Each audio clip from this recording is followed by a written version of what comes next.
Merci Valérie. Alors, merci à tous d'être restés. J'espère qu'on ne vous a pas assommé d'informations, de chiffres et tout ça, et que vous allez pouvoir surfer sur ce débat et vous nourrir de tous ces échanges.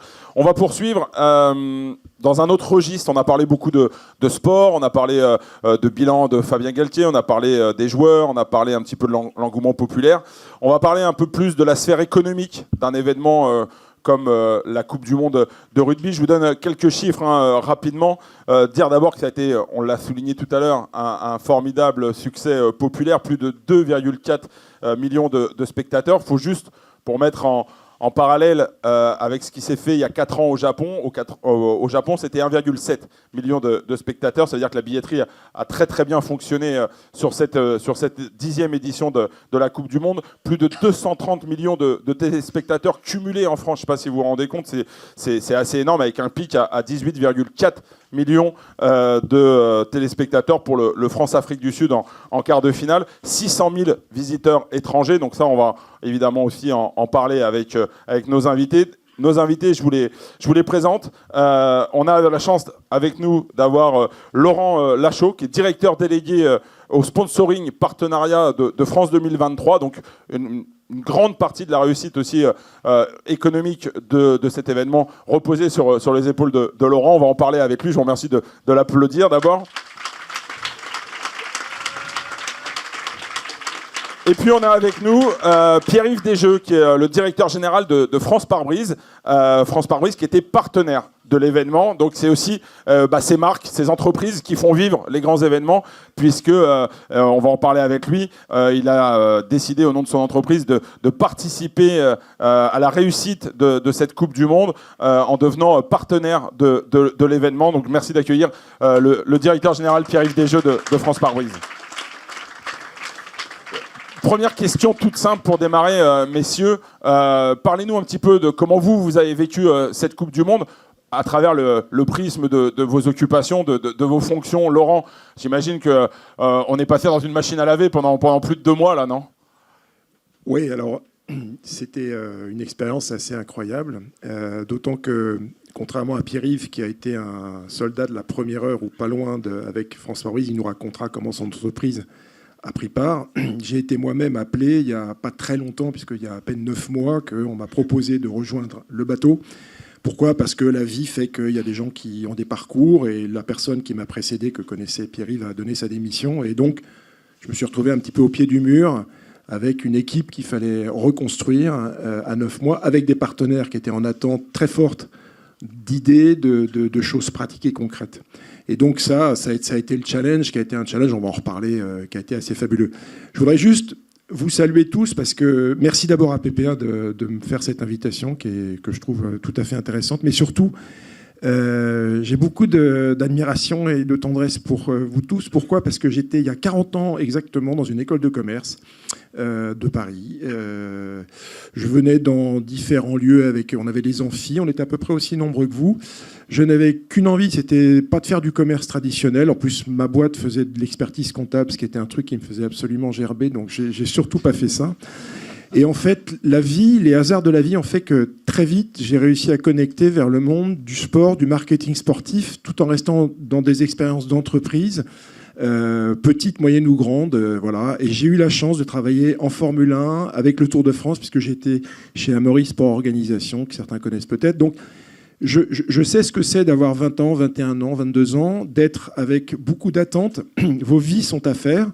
Vous avez envie d'aller dans cet univers du sport. On va parler de la Coupe du Monde qui a été fabuleuse, mais j'ai envie de vous dire, il ne faut pas avoir peur de se projeter et que vous vous disiez que dans 40 ans, vous pouvez être encore dans cet univers qui est un univers extraordinaire. Pourquoi ? Parce qu'il allie à la fois de vraies valeurs de la société, non, vraiment très importantes, du business, et le business, il faut en parler, il ne faut pas en avoir honte ni peur, mais surtout aussi de la créativité. Quand je regarde le parcours qui a été le mien, je suis sidéré de voir comment le sport et le marketing sportif a muté, a évolué. Quand j'ai démarré, donc à 40 ans, si on faisait un retour sur les 40 dernières années, on était à la fin de la Deuxième Guerre mondiale. Je ne sais pas si vous vous rendez compte un peu où était le sport à ce moment-là. Donc si on se projette dans 40 ans, ce qui sera, vous aurez mon âge dans 40 ans, vous aurez fait quantité de choses, les uns et les autres. Certains auront quitté l'univers du sport, certains se seront affirmés, certains sont devenus des chefs d'entreprise, des leaders.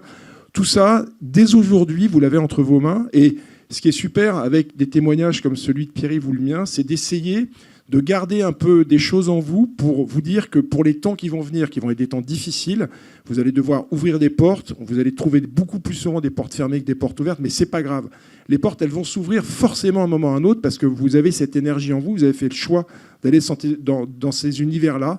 Et ce que je vous souhaite vraiment, c'est de, à chaque fois, vous devez être des éponges, vous devez récupérer des infos et les transformer pour pouvoir avancer dans cet univers. C'est ça qui me paraît important aujourd'hui avec tout ce qu'on va vous expliquer sur la coupe. Oui, évidemment, retenez bien quand même les propos de Laurent parce qu'effectivement, il y a une forme aussi d'inspiration. On a la chance d'avoir des interlocuteurs de très très grande qualité et c'est vrai que les propos que vous allez pouvoir entendre maintenant vont forcément vous donner des idées, vont forcément vous inspirer et inévitablement, ça va vous servir dans vos études et probablement lorsque vous allez rentrer sur le marché du travail. Le marché du travail, Pierre-Yves, il le connaît bien, on l'a dit, donc directeur général de France Pare-Brise, partenaire de l'événement. Pierre-Yves, est-ce que vous pouvez nous parler d'abord un petit peu de votre parcours et puis, pour rentrer dans le vif du sujet, nous expliquer un peu les raisons qui vous ont poussé peut-être à investir, on peut dire, sur cette Coupe du Monde de rugby? Alors tout d'abord, bonjour à tout le monde. Merci à PPA pour son invitation. C'est toujours un grand plaisir de pouvoir témoigner devant des jeunes d'école, puisque je fais partie d'un certain âge où on est plutôt dans la transmission. Donc c'est important aussi, parce qu'il y a 40 ans, on va avoir le même âge.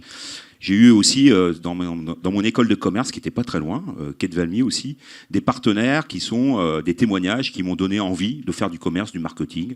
Heureusement pas de la finance, parce que je n'y comprends rien. Donc mon parcours, il est très simple. Hein. J'ai fait plutôt un parcours marketing-commerce à des fonctions dans des groupes comme ICI du Luxe Valentine, la Panthère, pour ceux qui connaissent, ou maintenant, depuis 12 ans, dans le groupe Saint-Gobain, que ce soit sur le métier de la construction, de l'abrasif, et puis maintenant chez France Pare-Brise, où j'ai pris la direction générale il y a 4 ans, puisque France Pare-Brise appartient au groupe depuis 2016 et on fête nos 30 ans. Comment on sort déjà?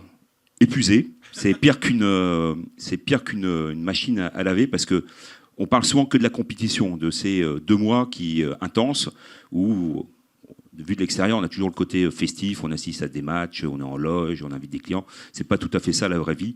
Nous, la Coupe du Monde a commencé exactement il y a 2 ans. Voilà, quand l'équipe des sponsoring est venue nous démarcher et nous vendre le projet de la Coupe du Monde. Et alors c'était une équipe différente, puisque comme vous le savez, il y a eu des changements un peu dans la direction de la Coupe du Monde, puisque on peut dire qu'il y a eu 2 temps. Il y a ceux qui sont allés chercher la Coupe du Monde, et ça c'est un gros job, et on peut remercier Bernard Larpotte et Claude Hatché, parce que c'était vraiment leur projet, et sans eux, la Coupe du Monde ne serait pas venue en France, et on n'aurait pas vécu ce côté enthousiasmant de fête, comme on l'a vécu. Et puis après ça, il y a eu l'équipe, avec l'équipe de Jacques Rivoal et de Julien Colette, qui ont vraiment donné le tempo de la Coupe du Monde et qui ont rattrapé beaucoup de retard et de problèmes. Parce qu'il ne faut pas se cacher, tout n'est pas rose dans un sponsoring. Hein. On vous vend du rêve. Entre ce qu'on vous vend et la réalité, il y a souvent des manques, et ça peut être le Grand Canyon ou un petit fossé, et après ça, c'est à voir avec les organisations comment on peut gommer tout ça. Pourquoi? Parce qu'en fait, le projet de la Coupe du Monde était un projet qui était hyper intéressant à plusieurs titres. Le premier, c'était la Coupe du Monde des territoires. Et France Pare-Brise, nous sommes un réseau d'adhérents indépendants répartis sur l'ensemble du territoire français. Donc on est vraiment ancré dans le territoire, et j'ai surtout des adhérents qui sont déjà dans le business et dans le sponsoring de clubs de rugby, mais dans d'autres clubs sportifs. Ça, c'était le premier point.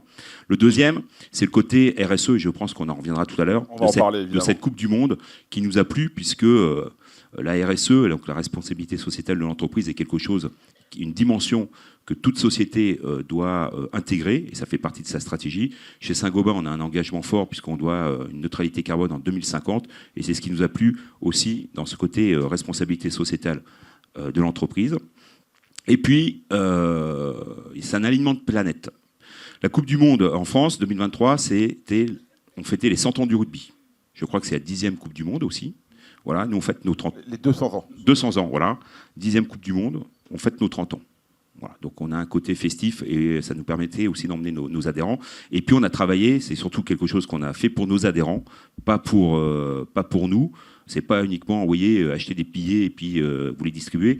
C'est vraiment emmener un réseau en termes d'adhésion sur un projet fédérateur pendant 2 ans. Parce qu'un réseau de franchisés, c'est un peu comme les fromages. Il y en a plus de 500. Voilà, ou des sélectionnaires. Il y a un sélectionneur national et puis il y a 50 millions de sélectionnaires qui disent moi j'aurais pas fait jouer Dupont, j'aurais fait jouer Couillou, j'aurais pas fait jouer Benzema et ainsi de suite. Donc voilà, donc ça c'est une vraie philosophie et c'est une vraie capacité d'emmener nos adhérents et à les fédérer sur un projet qui est vraiment majeur. Alors juste 2-3 petites informations. Sachez qu'on va procéder un peu différemment que lors de la première table ronde. Si vous avez des questions qui vous viennent au fur et à mesure de nos échanges, vous levez la main, on vous fera passer un micro et on essaiera de rebondir au maximum. C'est vrai que certains ont été un peu frustrés sur la première table ronde parce qu'ils n'ont pas eu le temps de poser leurs questions. Donc n'hésitez pas, levez la main, il y a un micro qui circulera et on vous donnera la parole pour échanger en essayant évidemment de rester sur la thématique abordée à l'instant T. Okay, Laurent, on a cité quelques chiffres pour démarrer. 2,4 millions de spectateurs, donc une billetterie qui a fonctionné à plein régime. On l'a dit, 230 millions de téléspectateurs qui ont suivi l'événement. Ce sont des chiffres colossaux. D'abord, un premier bilan du point de vue de France 2023. J'imagine qu'on est pleinement satisfait de ce point de vue-là. Oui, je me permettrai d'emboîter le pas de ce qu'a dit Pierre-Yves sur la France des territoires. La Coupe du Monde, c'était la Coupe du Monde de toute la France. Il faut que vous ayez en tête quand même qu'il y avait 9 sites, 10 villes hôtes et à peu près le double de ça pour pouvoir permettre les camps d'entraînement, pour permettre aux équipes d'avoir des camps d'entraînement et d'être accueillis dans les villes 48 qui ont été... Voilà, 48 Laurent, exactement. 48 Donc, villes. il faut avoir en tête que cette logistique-là, elle ne tombe pas sous le sens au niveau pratique tout de suite. C'est-à-dire qu'il faut évidemment faire venir les gens, il faut les transporter, il faut les héberger, il faut qu'il y ait des moyens fiables de transport, le train, le bus, qui soient écologiquement responsables pour le faire. Donc vous imaginez la chaîne de commandement qu'il faut avoir pour transporter les 800 personnes de l'échelon sportif, plus les volontaires, plus l'organisation. Donc le premier vrai succès, il est vraiment là. Et je pense que c'est là où on a réussi le pari de se dire que la France était capable de pouvoir gérer une telle chose avec la RATP à Paris, avec la SNCF, avec Keolis, avec toutes ces sociétés. L'autre point qui est remarquable, et dans les chiffres que je peux compléter par rapport à ce que tu viens de dire, c'est qu'on a rempli les 48 matchs, les 48 stades à hauteur de presque 95% de taux de remplissage. Je ne sais pas si vous imaginez la prouesse. Parce que c'est une chose de remplir le Stade de France pour France-Nouvelle-Zélande ou la finale, c'en est une autre de remplir Fidji-Roumanie à Nantes, qui n'est pas vraiment une terre de rugby la plus propice. On était à 95%, ça c'est l'autre chose. Une chose aussi que vous pouvez et vous devez comprendre, c'est que dans une organisation comme celle-là, convoquer des gens pour venir de manière safe, sécurisée, pour voir des matchs à hauteur de 2 500 000 personnes, il faut avoir une billetterie qui est techniquement ultra fiable. On ne peut pas se permettre d'avoir le moindre problème de contrefaçon, de moindre problème de blocage, ainsi de suite. Ça aussi, on a réussi. Vous avez tous en tête le drame qu'on a vécu au Stade de France avec l'histoire de la finale de la Champions League, où là, on avait ce spectre qui nous pesait au-dessus de la tête, et je peux vous dire que les pouvoirs publics, qui étaient évidemment co-responsables avec nous de l'organisation, là-dessus, nous ont pas lâchés. Et puis, la grande force qu'on a eue, c'est le dernier volet qui a été très important, c'est le RSE, ça on en a parlé, mais aussi et surtout les villages rugby qui ont été mis en place par les villes à leurs frais dans les villes pour pouvoir accueillir le public. 1,6 million de spectateurs sur ces 10 villages rugby à travers le pays. Exactement, et donc on totalise près de 4 millions de personnes entre les gens qui étaient dans les stades et les gens dans les villages rugby. Donc vous voyez que, et certains d'entre vous d'ailleurs ont dû y aller, il y en avait un magnifique qui était place de la Concorde, tout ça, ça a marché. Ça paraît simple, mais c'est un travail de dingue avant pour pouvoir faire en sorte que les partenaires aient leur place là-dedans. Et je pense qu'on va avoir la frise des partenaires et on va comprendre aussi les enjeux qu'on avait au plan de ce qu'on appelle les échanges marchandises. Ouais, on va revenir, mais avant de rentrer dans le détail justement de la façon dont France 2023 a construit un petit peu son plan partenariat, Pierre-Yves, tous ces chiffres-là, quand on est partenaire d'un événement, quand on va pas se mentir, une entreprise met de l'argent, quand on entend finalement ces résultats, est-ce que c'est un bilan positif? Est-ce qu'on est satisfait de son investissement? Oui, tout à fait. Alors, il y a les fréquentations.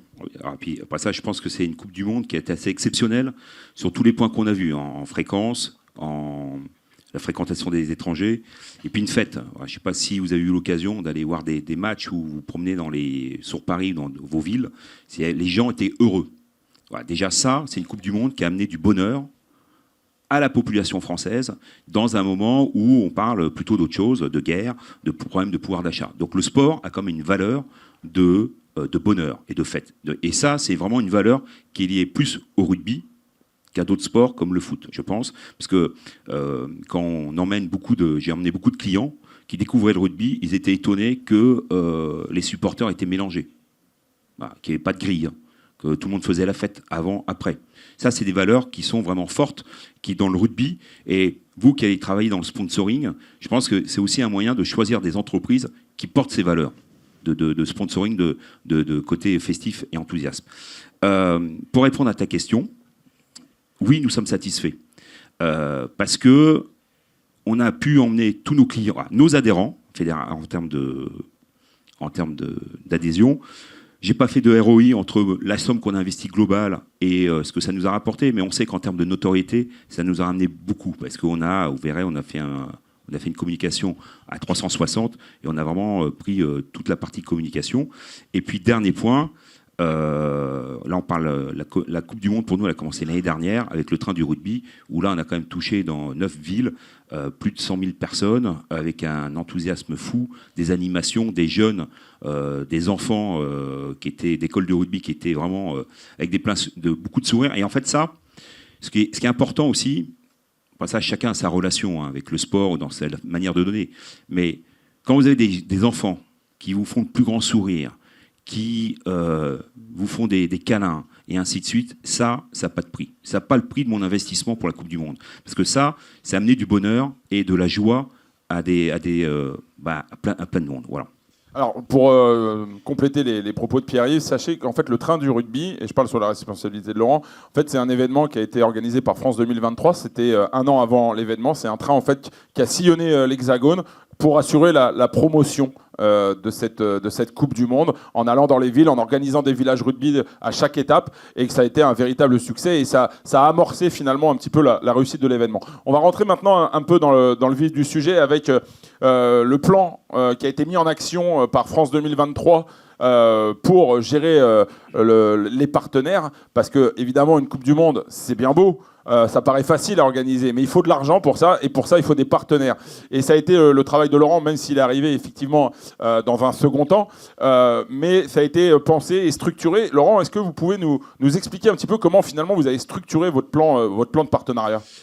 Alors on a la partition de la symphonie qui a été jouée, qui n'était pas simple parce qu'il faut comprendre que toute la partie haute, c'est-à-dire les 6 partenaires de ce qu'on appelle les Worldwide Partners, ont été gérés en plénipotentialité par World Rugby. Donc là-dessus, nous, on n'avait pas énormément de bras de levier. On savait qu'ils étaient. De temps en temps, on leur donnait des coups de main parce qu'il fallait un peu les accompagner. Mais nous, on avait vraiment toute cette population dont fait partie, évidemment, France Pare-Brise, qui est là, et qui étaient les sponsors de ce qu'on appelle France 2023. Alors, le chiffre à retenir, c'est que sur l'ensemble de ces marques, on a près de 30 marques qui ont été contributives de ce qu'on appelle la logistique et les échanges marchandises.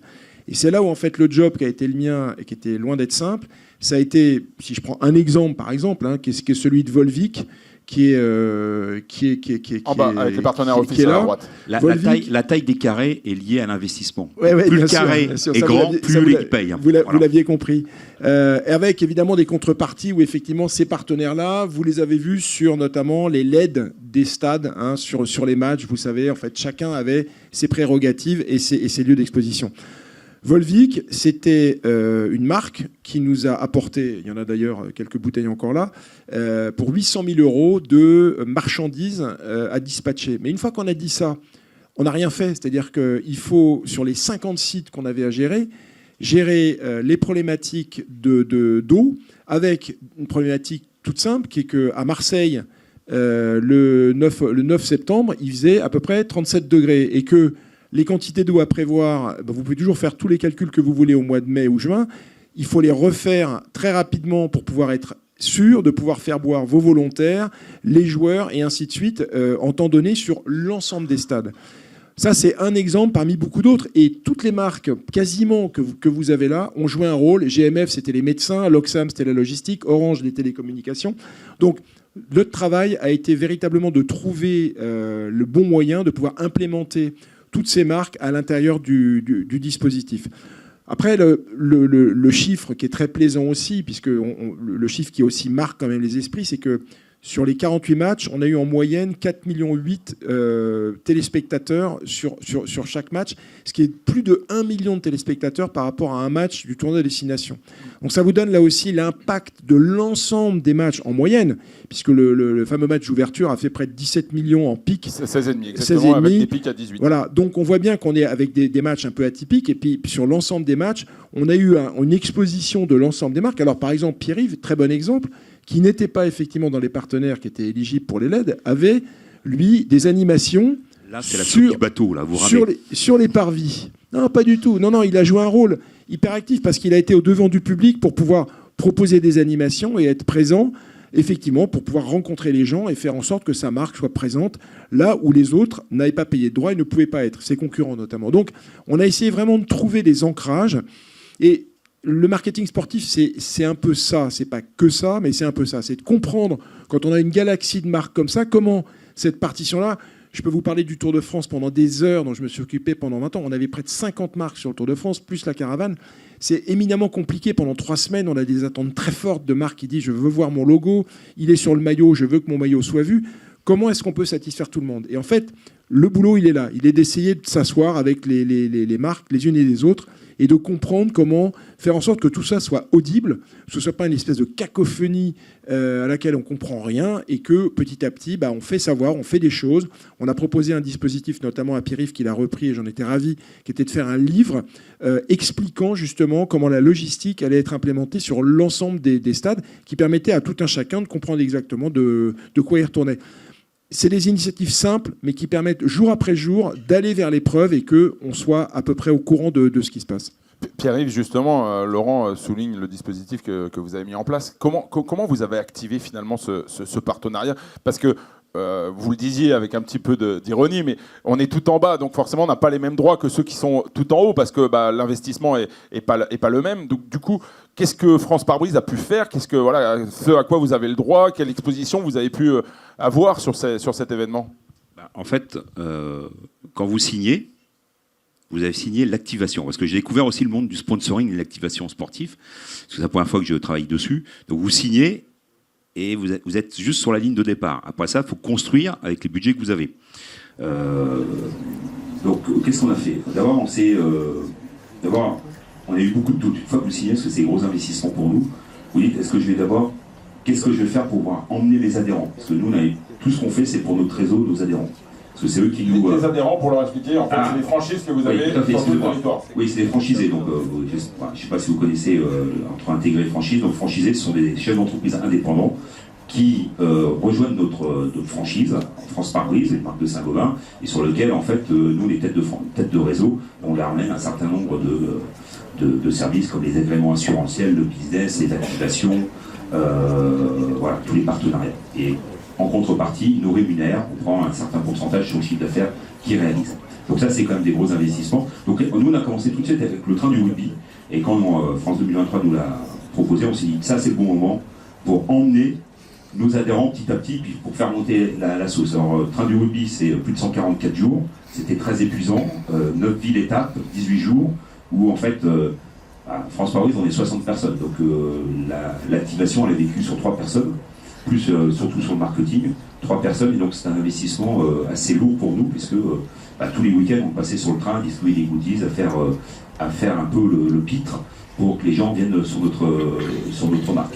Et puis après ça, on s'est dit, il y a des matchs, billetterie, donc on a invité, on a acheté des billets, et qu'est-ce qu'on fait pour que la marque sorte ? Parce que vous voyez, on n'est pas sur les panneaux LED, on est tout en bas, et quand vous avez investi X euros, il faut que ça soit rentable pour la marque. Donc on a pris une communication omnicanal, on a travaillé avec le Midol, qui est un gros partenaire parce qu'on fait les Oscars mensuels. Midi Olympique pour... Midi Olympique, excusez-moi, merci. Non, mais pour les initiés. Voilà, c'est un journal jaune, c'est la Bible du rugby, c'est l'équivalent de France Football. Voilà, donc on a travaillé avec eux, on a réservé en fait des pages de pub. Ils paraissent 2 fois, le vendredi et le lundi. Et avec, à chaque fois, on adaptait notre pub en fonction du match qui allait être retransmis. Voilà, donc par exemple pour France Afrique du Sud, c'est un coq, une antilope, on dirait une fable de La Fontaine. Voilà, ça c'est le premier point. Pour la finale, la veille de la finale, on avait le bandeau de bas, on a marqué messieurs, merci de gagner le match par plus d'un point d'écart. Comme par hasard, il y avait juste un point d'écart. Histoire de ne pas avoir de regrets. Voilà, pas avoir de... Donc en fait, toute notre approche était de travailler de manière disruptive. Parce que j'ai un leader en face de moi qui dépense 80 millions de pubs tous les jours, que vous connaissez, Carglass. Carglass répare, Carglass remplace, vous avez tous été baignés depuis des années, depuis que vous êtes petits devant la télé. Donc moi j'ai besoin d'être disruptif derrière, parce que j'ai pas les moyens. Donc ça c'est le middle. On a fait un spot dédié, vraiment marqué rugby. On a acheté tous les entrées de matchs et sorties de matchs de Stade 2, de France 2. On était partenaire de l'équipe TV de Stade 2, donc on était vraiment omnicanal pour que la marque sorte de notre univers et qu'elle soit connue. C'est quand même un gros dispositif. Laurent non, je voulais juste... Là, c'est super intéressant parce que vous pouvez vraiment presque prendre des notes sur ce que vous dites, Pierre. Pourquoi? Parce que sa marque, c'est pas une marque qui est naturellement captive vers l'univers du sport. Il vous l'a dit vous-même, il a dit lui-même, il a des budgets à gérer, il est dans un groupe qui fait jamais de communication par le sport. Il a pris le risque, lui, sachant que je le sais très bien parce qu'il communiquait, mais uniquement dans le sponsoring télévisuel du Tour de France à une époque, mais pas dans le cœur de l'événement.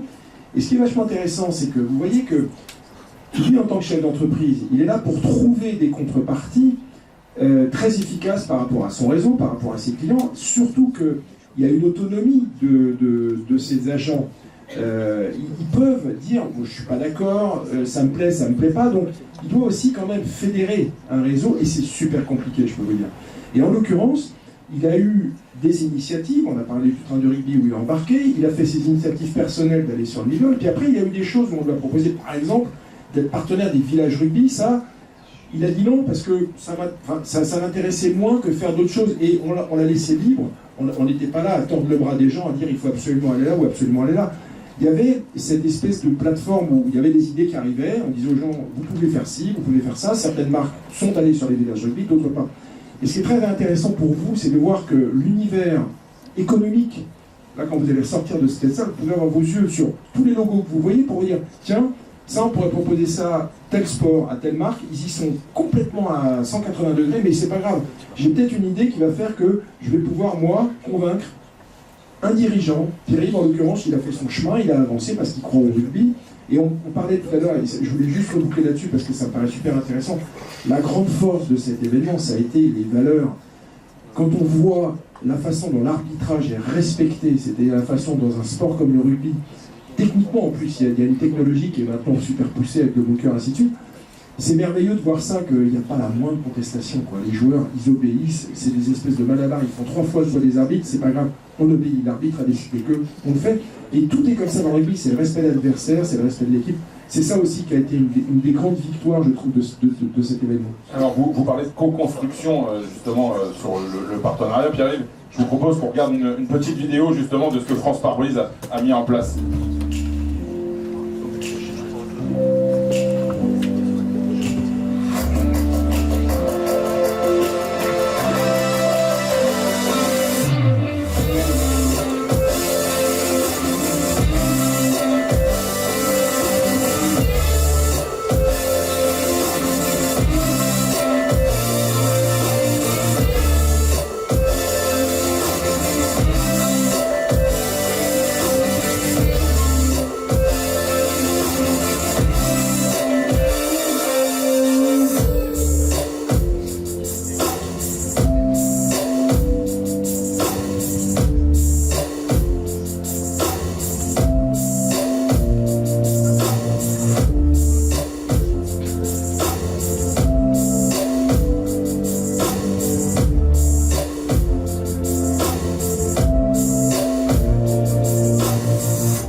contents de la façon dont France Paris a activé son partenariat France 2023. Et je ne voudrais pas trahir de secret, mais je crois que vous devez savoir que Laurent l'a souligné, France Paris n'avait pas au départ vocation à venir sponsoriser un tel événement. Et finalement, aujourd'hui, on apprend que France Paris est aussi partenaire depuis peu du Stade Français Paris, donc, dont le directeur général Thomas Lombard était présent parmi nous tout à l'heure. Ça veut dire que quelque part, c'est une vraie réussite. Oui. C'est pas ma femme qui va être contente. Parce qu'elle m'a dit après la Coupe du Monde, tu vas enfin revenir à la maison. Donc je suis reparti pour une saison de top 14, puisqu'en fait l'énergie qu'on a mis sur la Coupe du Monde, on va mettre exactement, il faut mettre la même sur le partenariat du Stade Français pour en faire quelque chose. Bon, après ça, comme vous le savez, quand vous êtes pendant 2 ans sur des événements en tension, l'événement se termine, vous avez une phase de décélération. Il faut, après ça, le plus dur, c'est de réenclencher les équipes et moi-même, puisque faut qu'on arrive à faire la même chose avec le Stade Français. Oui, c'est une volonté de s'inscrire d'abord dans le monde du rugby et dans le monde pour des valeurs. Le Stade Français, pourquoi? Parce que d'abord, c'est une marque qui rayonne au-delà de Paris. Ils ont un projet sur 2 ans qui est assez fantastique. Et surtout, ils ont un écosystème business qui est vraiment top. Voilà. Parce que derrière, quand vous êtes participant, quand vous devenez supporter officiel ou partenaire officiel du Stade Français, derrière, dans toute action de sponsoring, il y a quand même une question de business. Voilà. Donc moi, l'objectif, c'est de, comme on a pu le faire là, avec tout... parce qu'il y a une superbe initiative qui était, tous les mois et demi, il y avait le déjeuner des DG, donc de tous les directeurs généraux de toutes ces marques. Alors moi, je suis tout petit par rapport à l'Oxam, Orange, SNCF, Proman, mais ça permet, de les rencontrer, de faire connaissance, et après ça, d'essayer de faire du business. Voilà, donc on a déjà signé 2-3 partenariats avec ces marques, dans le cadre pour changer les pare-brises de leur flotte de voitures, et c'est pareil avec le Stade Français. Donc voilà, donc n'oubliez pas, le sponsoring, le partenariat, d'abord, il y a la signature, et après ça, c'est ce que vous allez en faire, ce que votre entreprise va en faire. Être partenaire, je sais pas, j'ai des marques en tête où ils ont été partenaires, je les ai très peu vus en termes d'animation sur France 2023. Et je trouve que c'est dommage, parce qu'ils ont déjà investi un bon ticket d'activation. Voilà, donc c'est ce que vous allez en faire et ce que votre entreprise va en faire. Voilà, c'est ça qu'il faut retenir. Laurent, pour l'instant, voilà, on souligne les succès de France 2023 en termes de partenariat, mais j'imagine que tout n'a pas été simple. Pierre-Yves le disait, il y a eu quelques soucis à la tête de France 2023, il y a eu des changements de dirigeants, il y a des partenaires qui sont arrivés sur le tard, quelques semaines, quelques mois avant le début de la compétition. C'est aussi très encadré par World Rugby, donc la fédération internationale. Quelles ont été finalement les principales difficultés? Là, c'est vraiment un message à destination des futurs directeurs de partenariat dans les clubs ou dans les prochains événements qui seront organisés. Voilà, à quoi on se heurte comme difficulté?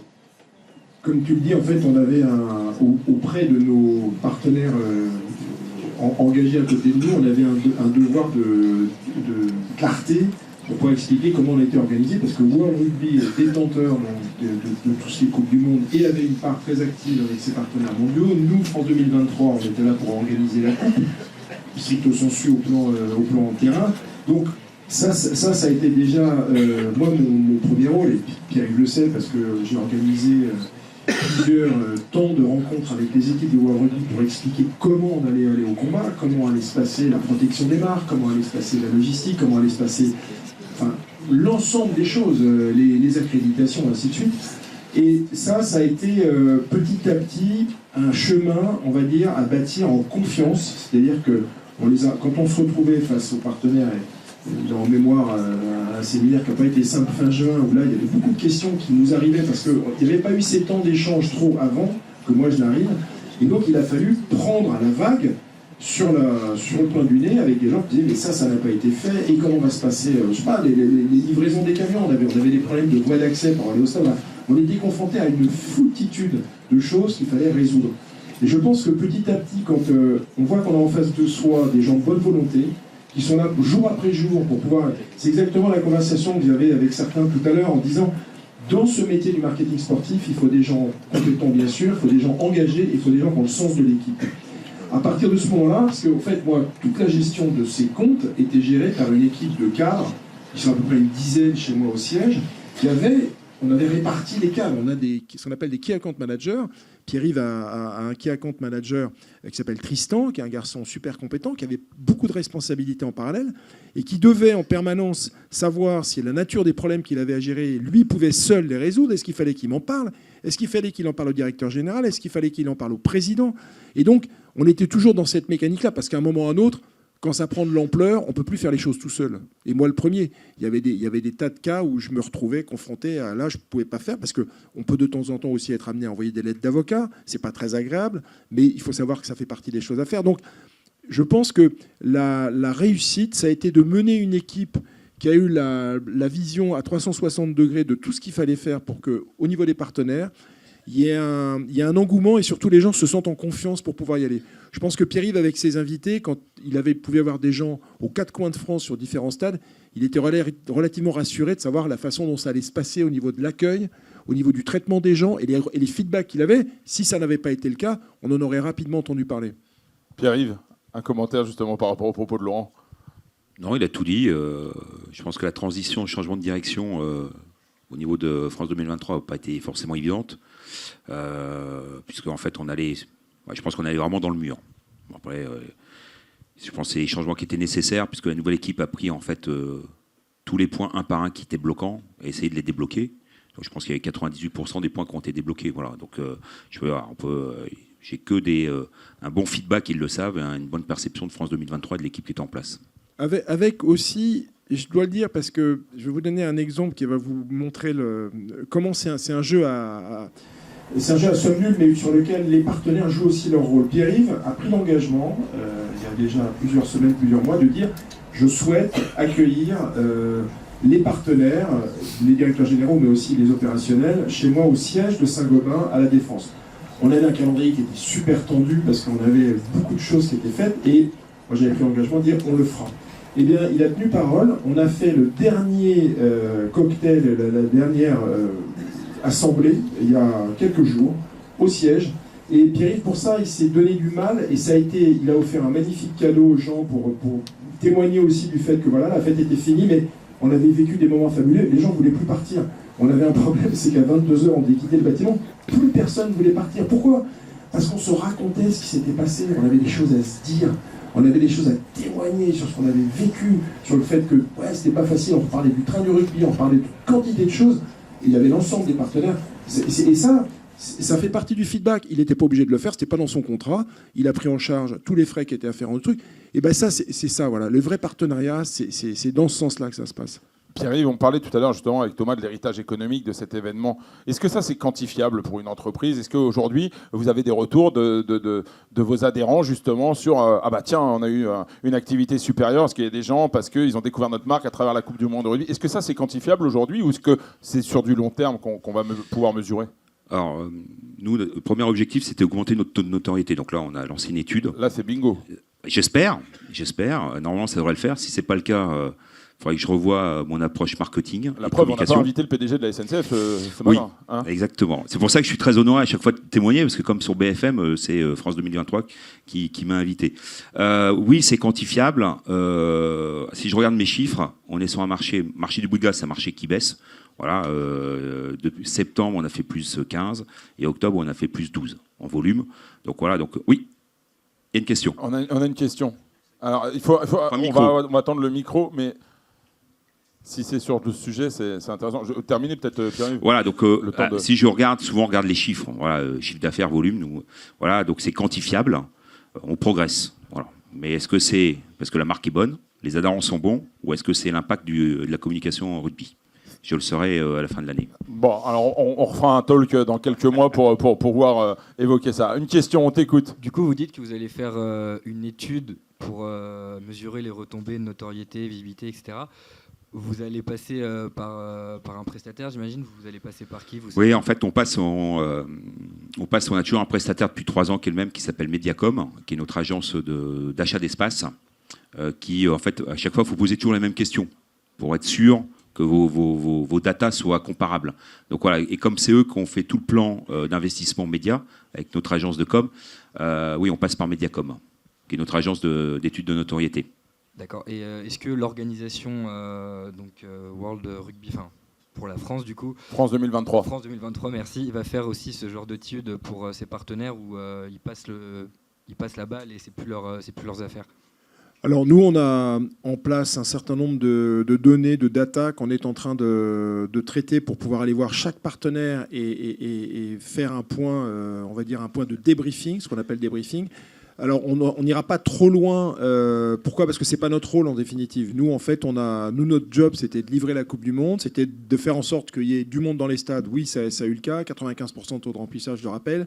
Que ce soit vu à la télé, 4,8 millions en moyenne par match, 230 millions de spectateurs cumulés. Donc le job, il a été fait. Après, on s'en arrête pas là non plus, parce que c'est vrai que si jamais Monsieur Desjeux de France Pare-Brise, il est totalement insatisfait, on ne peut pas juste lui dire tant pis, passez votre chemin. On est obligé d'aller un peu plus au fond des choses.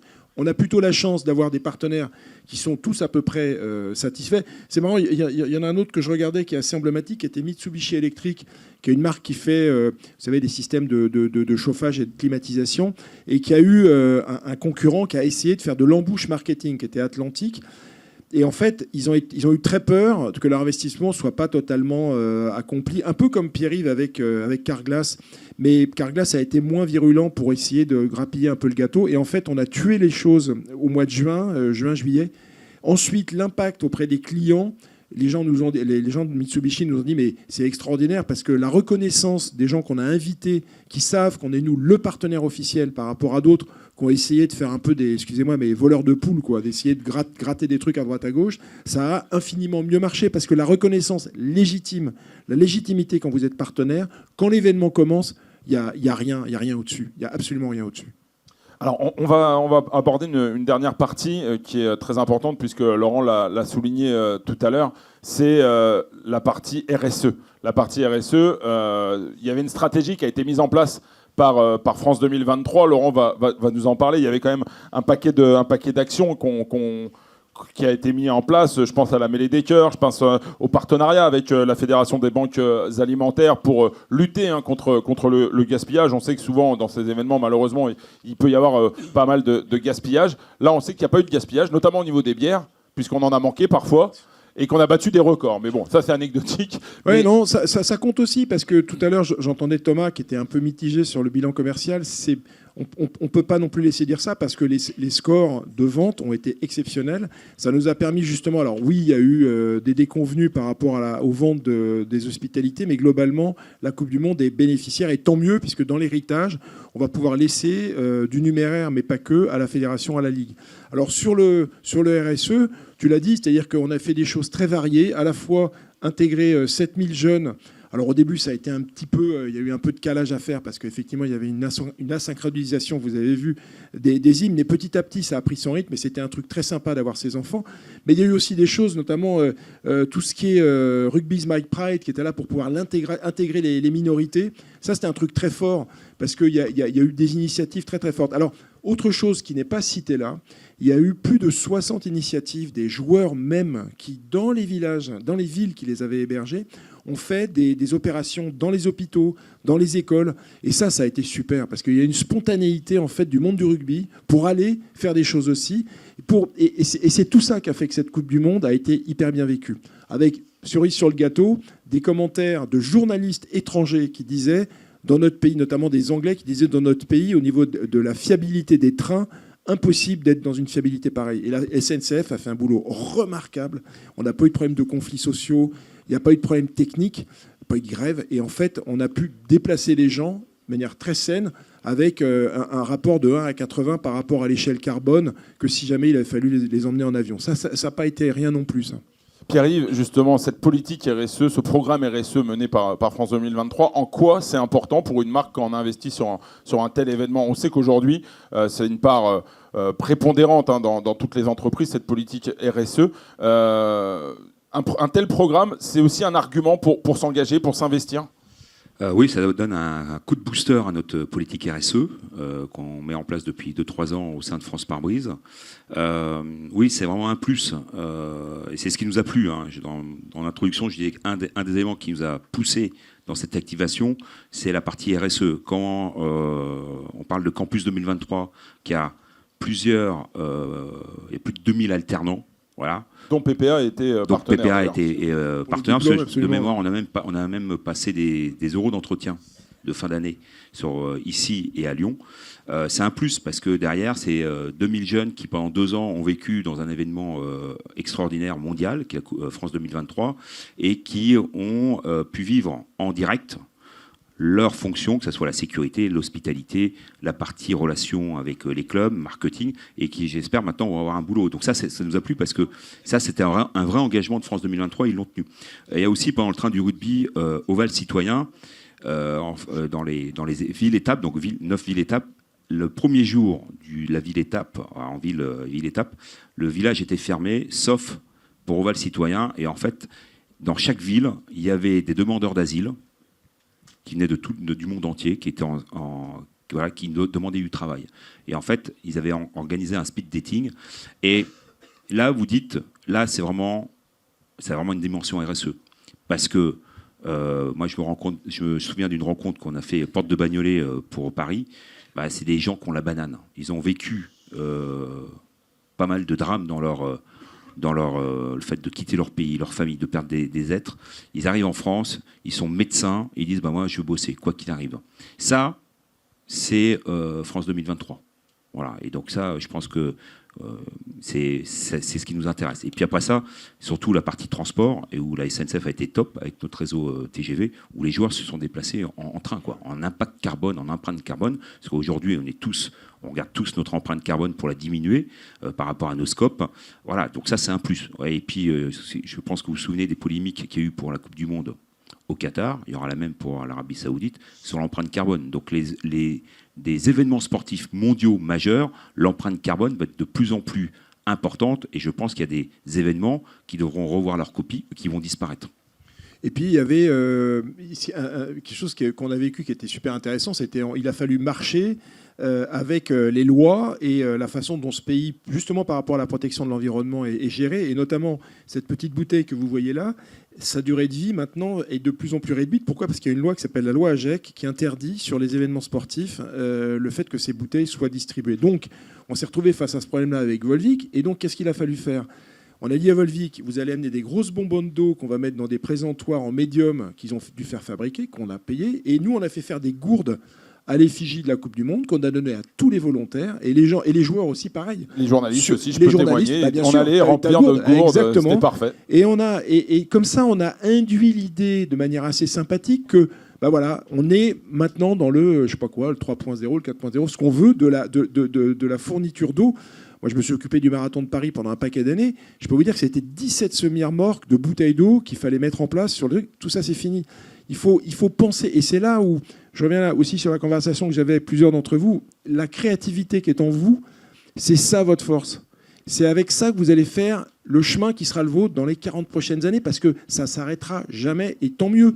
On aura des projets, vous aurez à gérer des projets qui vont être des projets sur lesquels vos idées seront celles qui vont être adoptées.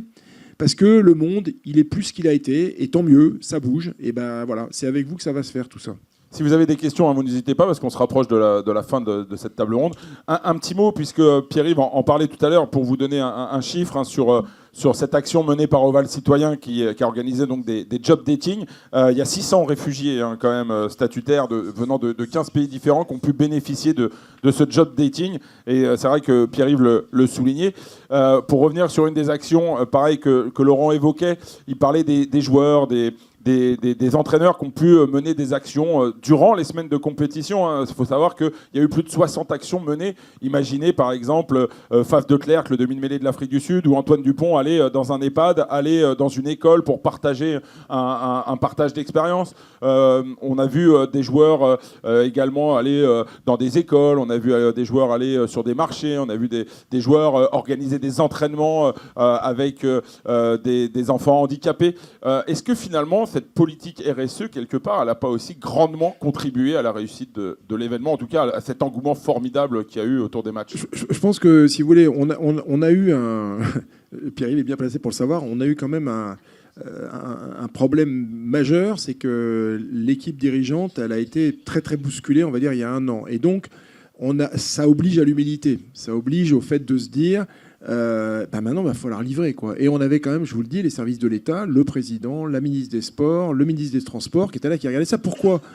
Je vais enfoncer une porte ouverte. Les Jeux Olympiques, ça y est, ça démarre. Et forcément, la réussite de la Coupe du Monde de rugby, elle était complètement immanquable. On nous aurait décapités si jamais on n'avait pas réussi ça. Donc, tout ça, tout ce qu'on a dit, c'est-à-dire la France des territoires, le RSE, tout ce qui a été fait pour être des bonnes actions simples, et les valeurs du rugby par-dessus tout ça, a fait que l'engagement, il a été tenu, mais avec humilité, et tant mieux. Moi, c'est ce que j'aime dans les valeurs du sport, c'est qu'on n'a pas besoin de faire des grands discours, de faire du grand taper dans le tam-tam. C'est tellement évident la façon dont ça se passe que... Alors après, il faut quand même un peu le faire remarquer parce que ça paraît tellement simple. Mais je peux vous dire que rien que la billetterie chez nous, moi j'ai suivi de près, et Pierre-Yves connaît bien aussi Mathieu, qui est le type qui avait la billetterie sur les épaules. Chapeau, quoi.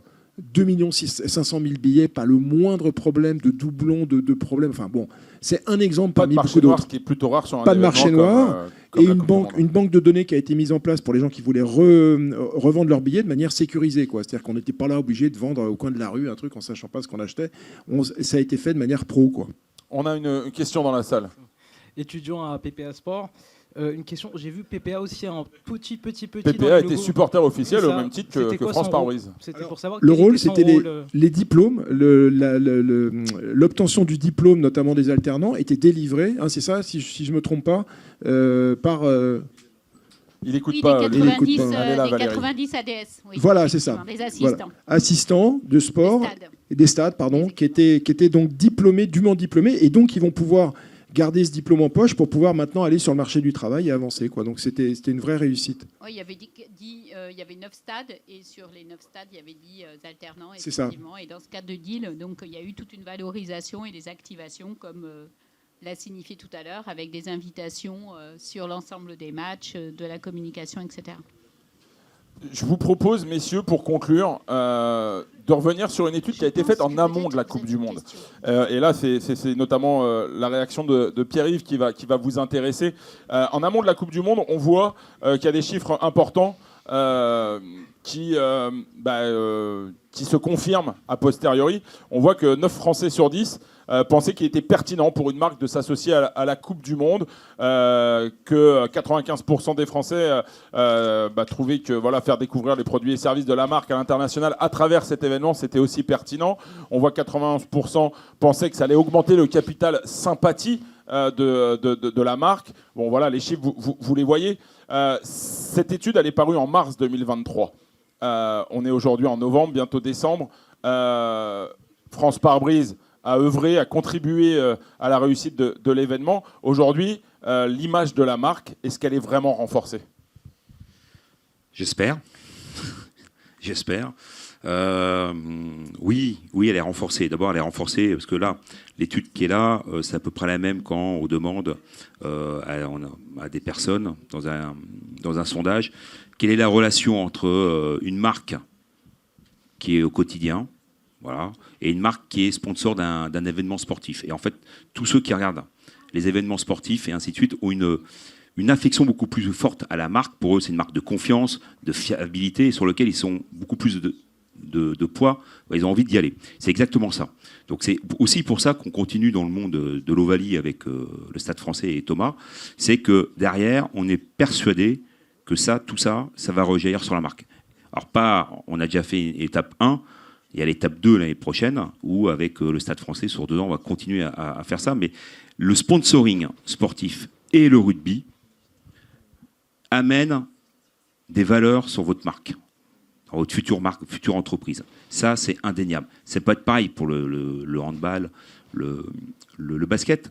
Mais aujourd'hui, on parlait de valeurs. Les valeurs qui sont liées à l'Ovalie et au monde du rugby, on parle souvent de solidarité, de convivialité.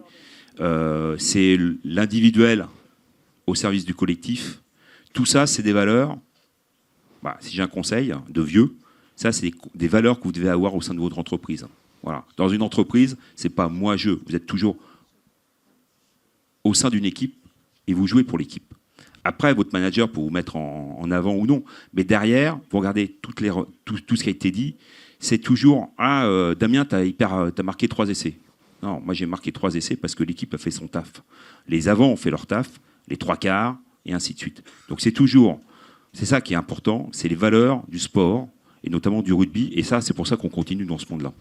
Laurent, un petit mot quand même, parce que cette étude à date de mars 2023, on l'a souligné quand même, le plan de partenariat a été très vite présenté, mais on a vu aussi des partenaires arriver sur le tard, sur l'événement. Est-ce que finalement ça a été compliqué de convaincre les partenaires de s'engager sur cet événement ?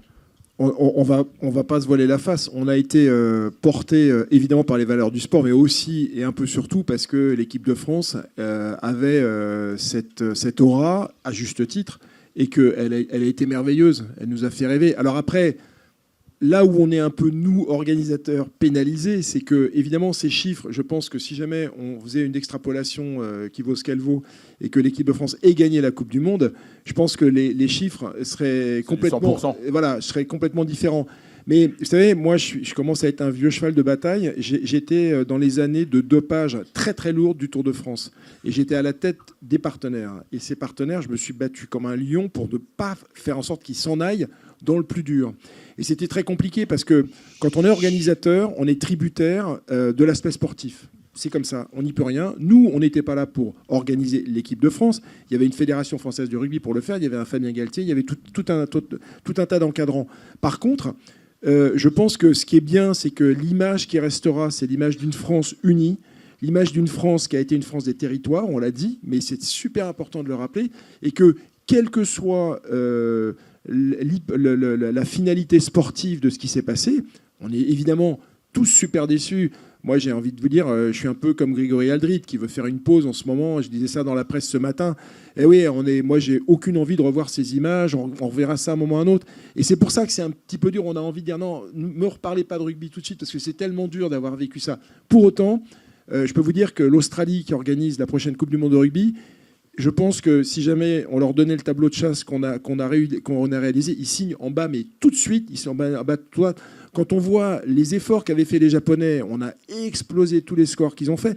Encore une fois, on n'est pas des surhommes, mais on a mis en place tout un tas de choses. Et tu l'as dit très justement, il y a des marques comme Hall, la marque d'Accor Hotel, comme la RATP, ou d'autres encore qui sont arrivés vraiment un peu à la dernière minute et on a pu leur trouver leur place.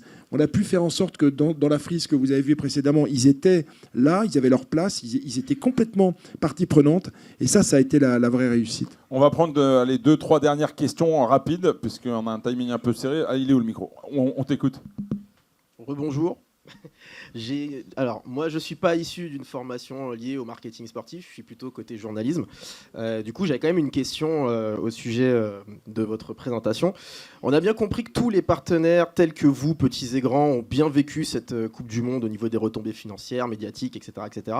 Pour autant, vu que la France n'a pas été au bout, est-ce que vous avez estimé les pertes diverses liées au manque d'exposition médiatique en demi et en finale ? Et si oui, à quel point ? Alors c'est une très bonne question parce que tu vois, elle est notée juste là. Moi, j'allais dire, enfin, elle était plus directe. Pas fait exprès, en quoi finalement l'élimination de l'équipe de France vous a affecté ? Mais ça rejoint ta question. Donc, je ne sais pas où si ces profs sont là, mais ils sont bons.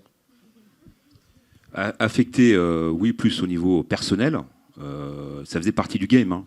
Voilà, tout le monde, vous n'êtes pas sûr quand vous même que la France allait au bout. Tout le monde le disait, oui, mais on a quand même un tableau hyper compliqué parce que le tirage a eu lieu 2-3 ans avant.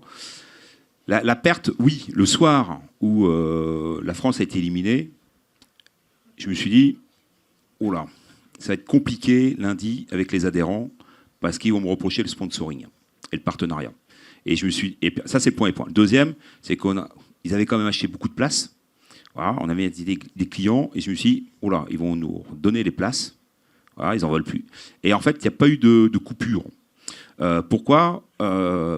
Parce que je pense qu'on parle d'ambiance. Et l'ambiance, alors certes, l'Irlande avait quitté la veille, la France, donc c'est quand même les 2 plus grosses populations de supporters. Mais derrière, il y avait quand même, les stades étaient encore remplis, 95%, et la fête a continué. Alors certes, médiatiquement, beaucoup moins. On était la France, que va dire Galtier, Dupont, il aurait peut-être fallu changer les joueurs, la compo, les performeurs, c'était pas les bons, voilà. Et après ça, on peut toujours refaire le match, et ça, je laisse aux journalistes. Moi, je suis pas doué pour ça. Mais il n'y a pas eu de baisse, bien au contraire. Et moi, je me souviens de la finale. La finale, c'était une marée Sudaf. voilà, autour du stade, c'était pire que les Irlandais en termes d'animation, autour dans les buvettes de boire et tout. C'était vraiment un super truc. Pour nous, on n'a pas eu d'effet down, quoi. Voilà. Les Français, oui, mais après ça, on a pu quand même continuer à emmener les gens. Laurent ? Alors très concrètement, on ne peut pas parler de perte, on parle de manque à gagner, mais oui, il y en a eu.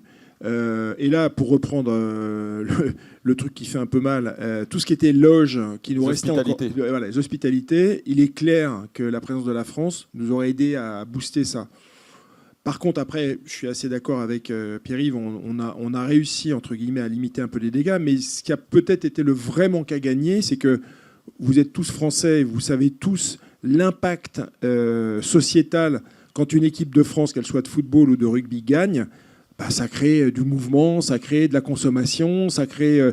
les villages rugby, si je prends les villages rugby par exemple, ils ont chuté de quasiment 50 ou 70% en termes de fréquentation à partir du moment où l'équipe de France n'a plus été là. Donc c'est un très très bon indicateur de choses où on va moins acheter de bière pour faire la fête entre copains, on va pas aller au resto, on va pas... Bon, voilà, voilà, c'était pas dramatique, mais il y a eu un impact certainement là-dessus, très difficilement quantifiable, mais forcément il y a eu un impact. Mais encore une fois, rassurez-vous, nous, le bilan général entre la billetterie, les partenariats et tout ce qui s'est fait au niveau commercial sera un héritage très positif et qui nous permet de pouvoir, encore une fois, auprès de la Ligue, des clubs et de la fédération, faire le job d'héritage qu'on avait dit qu'on ferait.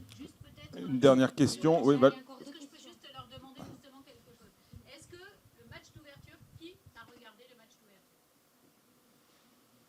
Une très large majorité, visiblement. En tout cas, plus de la moitié. Ouais. Qui a regardé le quart de finale ? Qui a regardé la demi-finale ?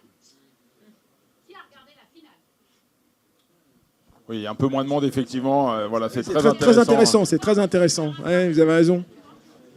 Bon, en tout cas, on va bientôt conclure parce que Pierre-Yves doit nous quitter. Là, rendez-vous. Alors, est-ce qu'il y a une dernière question ? Il fonctionne. Ouais.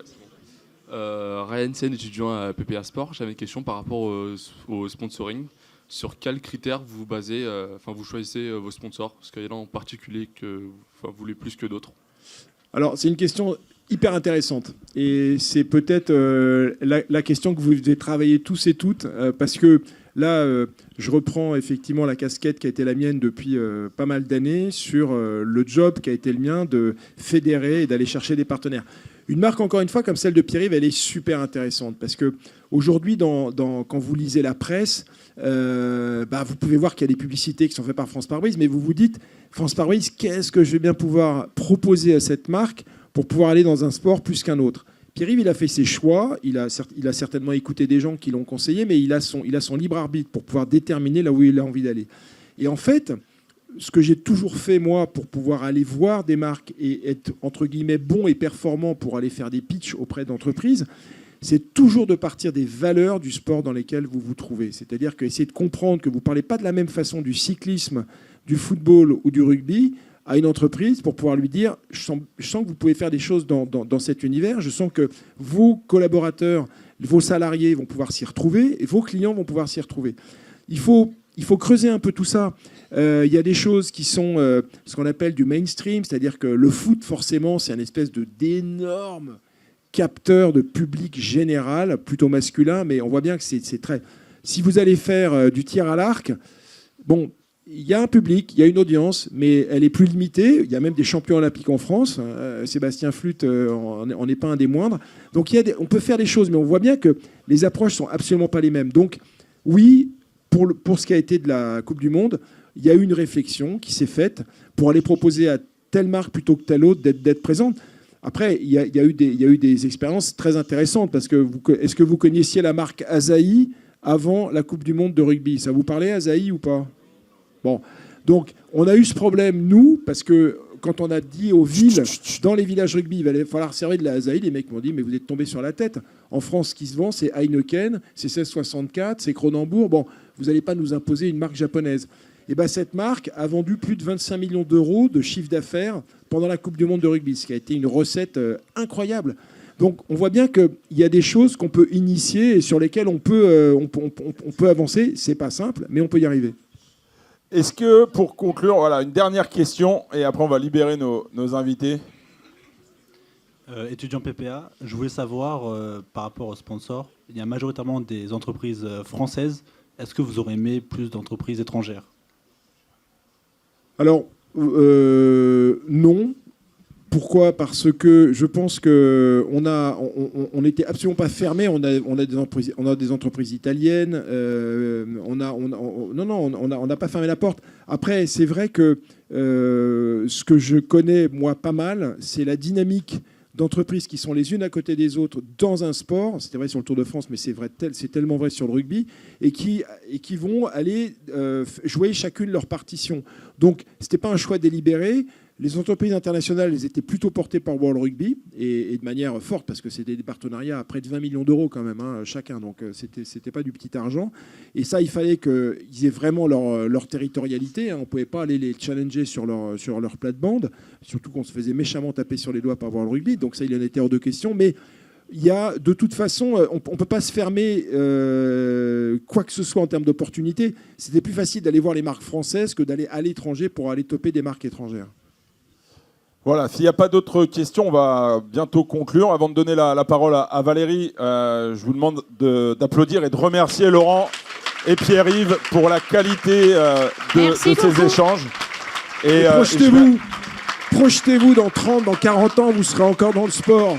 Projetez-vous. Vous pouvez les applaudir, allez, ils méritent encore plus toute l'énergie qui est en vous. Valérie, les PPA Sport. Valérie, tu nous rejoins sur scène pour conclure. Juste déjà pour remercier Arnaud Bordelais qui a passé la matinée avec lui. Vous pouvez lire ses articles dans Midi Olympique. N'hésitez pas à lire ses articles. Tu publies tous les combien? Lundi, vendredi, et puis sur rugbyrama.fr. Voilà, vous pouvez. Je pense que si vous avez tous des voitures ou vos parents, alors on pense à Pare-brise, France Pare-brise.